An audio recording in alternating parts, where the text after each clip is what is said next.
covers, and late-night punchlines, Joyce DeWitt held the center of Three's Company together with quiet precision, playing Janet Wood as the smart, grounded roommate who kept Apartment 201 from spinning off its axis entirely. Audiences loved John for 8 seasons. She was a steady one. While her 2 co-stars grabbed magazine Ritter's physical comedy and Suzanne Summers' bubbly charm. But anyone who watched closely knew the show worked because of DeWitt's timing, her restraint, her refusal to overplay a single scene. And yet, when the show finally ended in 1984, it was DeWitt who walked away the most wounded, and DeWitt who stayed away the longest. This is the story of what really happened, why her heart broke, and why it took her decades to make peace with a show that made her famous. Three's Company did not begin as an American original. It was adapted from a British sitcom called Man About the House, which followed a similar setup. A young man sharing a flat with 2 women, and the social friction that arrangement caused in a culture still uneasy about unmarried roommates of different genders living together. American producers Don Nickel, Michael Ross, and Bernie West believed the premise could work stateside, but getting there took far more trial and error than anyone anticipated.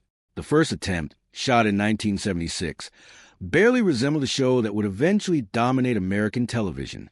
John Ritter was involved from the start, but his character was an aspiring filmmaker, not the chef-in-training jack-tripper that audiences would come to love.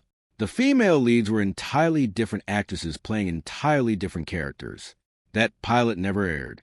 By the time producers res-hot a second attempt in early 1977, Joyce DeWitt had joined the cast as Janet Wood, a role she would hold for the show's entire run. She was, in fact, the only cast member present for every version of the pilot process.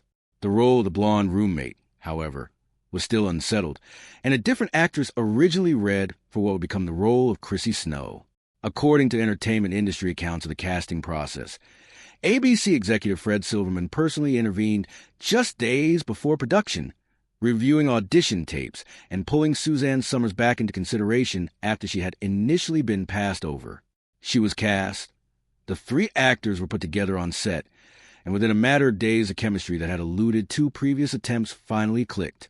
Three's Company premiered on March 15, 1977, as a short mid-season tryout, and the ratings were immediate and enormous. ABC ordered a full season before the 6-episode trial run had even finished airing. Within a few seasons, Three's Company had become one of the highest-rated comedies on American television, at times pulling in audiences larger than any other sitcom on the air.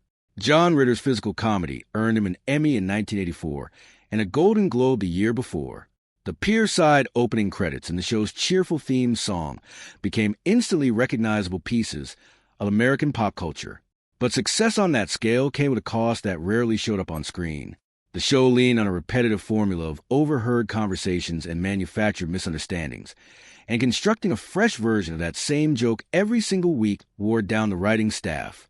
Conservative groups and religious organizations protested the show's premise from its earliest days, arguing that a man and 2 women sharing an apartment amounted to an endorsement of behavior they considered immoral, which added an extra layer of pressure on producers who were already fighting network standards and practices notes on a weekly basis. The 3 leads, meanwhile, were carrying very different burdens. Ritter pushed his body through demanding slapstick routines nearly every week, often absorbing minor injuries that rarely made it into interviews at the time. Summers was navigating her own history, having grown up with an alcoholic father, an experience she has spoken about publicly as shaping both her ambition and her instinct to protect herself fiercely once she achieved success. And DeWitt, the classically trained actress with a master's degree in theater from UCLA, found herself increasingly at odds with a network that seemed far more interested in her physical presentation than her performance. That tension between DeWitt and the show's producers did not erupt all at once. It built steadily, disagreement by disagreement, over nearly a decade. Almost from the beginning, DeWitt faced skepticism from ABC executives who reportedly viewed her as the least commercially valuable member of the cast and pushed for Janet Wood's role to shrink in favor of Ritter and Summers. What kept DeWitt on the show, according to accounts from people close to production, was Ritter himself, who made clear he was not willing to continue without her. DeWitt's resistance to the network wasn't really about billing or screen time. It was about values. She had trained seriously as an actor, studying theater at Ball State University before earning her graduate degree at UCLA. And she treated the craft with seriousness that sometimes clashed with network more interested in tabloid coverage than dramatic technique. She has said in later interviews that fame was never something she pursued for its own sake, that what she wanted instead was to do meaningful work inside a community of people who took the craft as seriously as she did.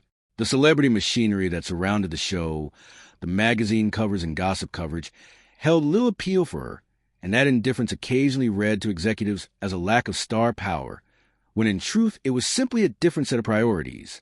Those priorities put her in direct conflict with the network more than once over the show's run, particularly when she felt a script asked her or another actress to deliver a line that demeaned women for an easy laugh. DeWitt was known on set for pushing back on that kind of material, sometimes holding her ground through rehearsals until an offending joke was cut. It made her a harder actress to write for in the eyes of some producers. It also made her, in the eyes of many who worked alongside her, one of the more principled people on the soundstage. The event that most people remember about Three's Company, even decades later, is a pay dispute that pushed Suzanne Somers off the show. Heading into contract negotiations for the 5th season, Somers had good reason to believe she deserved a substantial raise. She was earning around $30,000 an episode at the time, while Ritter, benefiting from top billing in a contract that guaranteed he'd remain the highest-paid cast member, was earning roughly 5 times that amount. Somers asked for $150,000 an episode along with a share of the show's syndication profits, arguing that she had become essential to the show's success as her male co-star. What made the request so explosive behind the scenes was a detail most viewers never knew about. DeWitt's contract contained a most favored nation's clause guaranteeing she would be paid whatever the show's other female lead was paid. If producers agreed to Somers' number, they would be contractually required to pay DeWitt the same amount, effectively doubling the show's biggest new expense in one move. Combined with Ritter's own contractual guarantee of top pay, the arithmetic made Somers' request far more costly to the studio than a single actress's raise. ABC refused. Somers, in the middle of the standoff, missed tapings for the start of the 5th season, and the show's producers suspected her absence was leverage rather than injury.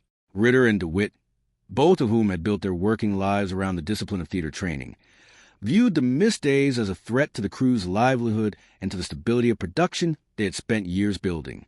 The relationship between the 3 leads, once genuinely warm, deteriorated quickly and publicly within the industry, even if audiences at home were told only that Somers' character was being written out for creative reasons. By the time Somers' contract ended, she was gone from the show for good. Her scenes reduced to brief phone call cameos taped away from the rest of the cast before her character disappeared from the storyline entirely. She would later describe those final tapings as some of the loneliest work of her career. The fallout lasted far longer than the dispute itself. DeWitt and Somers would not speak to each other again for more than 30 years. For DeWitt personally, the Somers fallout was only one chapter in a longer pattern of feeling undervalued by the people running the show. In 1979, during a contract dispute of her own, DeWitt refused to report to work over what she considered the studio reneging on a promise raise, forcing an emergency meeting with ABC's network president before she would return to set. When she came back, producers had already rewritten her scenes of that episode and given her lines to a guest star, a decision she experienced as a pointed message about what happened to cast members who pushed back. That pattern repeated itself in different forms throughout the show's run. Promises made and later walked back. Contributions minimized. Her professional judgment second-guessed by executives who did not share her training or her standards. It was a slow accumulation of small betrayals rather than one dramatic blow-up. And by the show's later seasons, DeWitt has said she had grown increasingly disillusioned with an industry that seemed to value her far less than the work she was putting into it. The final betrayal, and the one DeWitt has described as the most painful, came at the very end of the show's run. During the 8th season, ABC and the show's producers quietly developed a spin-off built around John Ritter's character moving in with a new girlfriend, a project that would eventually air as Three's a Crowd. The plan effectively transitioned Ritter into a new series while leaving DeWitt and her later co-star Priscilla Barnes behind, and the 2 women were kept largely in the dark about it while continuing to work under the impression that Three's Company might return for another season. The show's cancellation, when it finally became official, landed as a shock rather than negotiated transition. Three's Company wrapped its run with a rushed one-hour series finale on September 18, 1984, after 172 episodes across 8 seasons, closing out Jack Tripper's story so the character could move directly into his new spin-off. For DeWitt, who had given 8 years of disciplined, professional work to a show that made enormous money for the network, the way it ended felt less like a natural conclusion and more like being discarded once she was no longer useful to ABC's next project. DeWitt's response was to step back from television almost entirely. Aside from a single guest appearance on Finder of Lost Loves in 1984, she largely disappeared from the industry that had made her famous, choosing instead to rebuild her creative life around live theater, a medium she had always considered her true home. She appeared in regional and touring productions of plays including Noises Off, Leader of the Pack, and later Love Letters and Nonsense, returning again and again to the stage even as television offers presumably came and went. She has said in interviews that she never wanted the kind of attention the show brought her, that she spent much of her fame trying to stay out of the spotlight rather than chase it further. Theater gave her something television couldn't: immediate, unfiltered connection with an audience, and a professional environment built around craft rather than ratings. Over the following decade, she took occasional television guest roles and film parts, but her creative center of gravity stayed firmly planted in live performance, right up through her most recent film work in the early 2020s. The rift between DeWitt and Ritter healed well before his death. In 2003, Ritter reached out to her, and by most accounts the two had repaired their friendship, with Ritter even discussing the idea of bringing DeWitt back for a guest appearance on his sitcom 8 Simple Rules. That reunion never happened. On September 11, 2003, Ritter collapsed on the set of the show and died of an aortic dissection at the age of 54, a loss that hit DeWitt and everyone connected to Three's Company hard. The rift with Summers took considerably longer to heal. The two women did not speak for more than 3 decades, until DeWitt appeared as a guest on Summers' talk show, breaking through in 2012. On camera, the two finally addressed what had happened between them, each acknowledging how differently they had approached the show and the choices that followed it. Summers framed her side of the dispute as a business decision made out of financial necessity. DeWitt spoke about the show's value in terms of the joy it had given audiences rather than the money it had generated. It was, by every account, a genuine and emotional reconciliation, closing a wound that had defined both women's public images for a generation. Summers died of breast cancer on October 15, 2023, after a battle with a disease that lasted more than 2 decades. DeWitt, in a public statement following her former co-star's death, spoke warmly of Summers' close-knit family and the bond the two women had ultimately rebuilt.